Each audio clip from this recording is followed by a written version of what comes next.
It is a silent killer. High blood pressure, which is hereditary in a lot of our families, along with high cholesterol.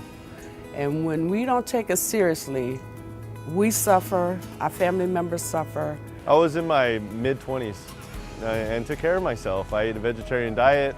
I worked out twice a day. Sometimes I would rock climb pretty consistently.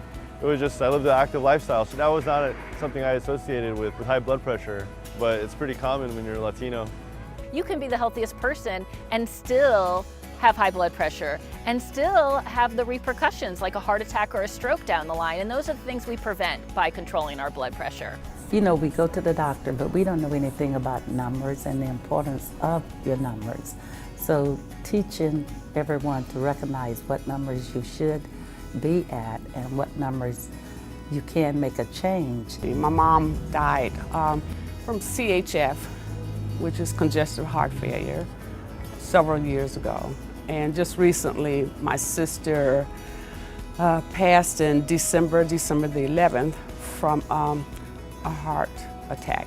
My father suffered from heart disease and died very young at the age of 55 from major complications from his heart disease. 2 years ago, I was diagnosed with high blood pressure, even though I was doing all the right things in my day-to-day life in terms of exercising and eating healthy foods. They told me to go to a doctor immediately. I thought the machine was broken. The nurse thought the machine was broken, so she got a different machine. But it was consistently showing me with over 185 on my blood pressure. My mom died from heart problems and my aunt. So two of her sisters and herself. So it became a passion to kind of know what to expect when it comes to your heart. We didn't grow up understanding about heart disease. We didn't have that knowledge. Didn't ask, didn't think to ask. It just wasn't on my radar. You don't feel it, you don't know what's happening, and it can't always be treated just through lifestyle alone. What can I do to try to make sure myself, my sisters, and my children is aware of the things that they can change to make a difference? We took this knowledge on to save our lives because in our history it was just a lot of pork and beef. So just find out what is your blood pressure, and anytime you're in the doctor's office, ask what your blood pressure reading was and whether or not it was in the good range or of a concern.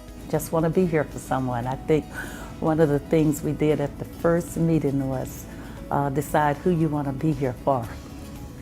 And sometimes it might be just for yourself. I could have been one of those people that you heard about that went to go run a couple miles or did some other form of exercise and died of a heart attack. And now I get to enjoy the fact that I am a father.